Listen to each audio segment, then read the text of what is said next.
તંત્રની બેદરકારીમાં લોકોએ 80 ફૂટનો ફુવારો જોયો।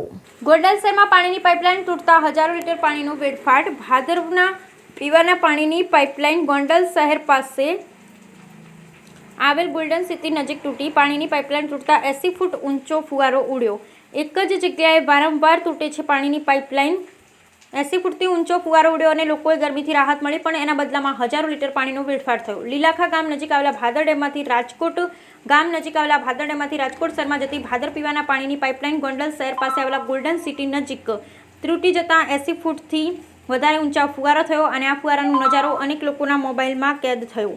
આ ઘટનામાં આશ્ચર્યની વાત એ છે કે આ એક જ જગ્યાએ પાણીની પાઇપલાઇન વારંવાર તૂટે છે અને આમ જ હજારો લીટર પાણીનો વેડફાટ થાય છે, પરંતુ તંત્ર આ મામલે કોઈ નક્કર કામગીરી કરવામાં પડી જ નથી। Bureau report Ashish Patel.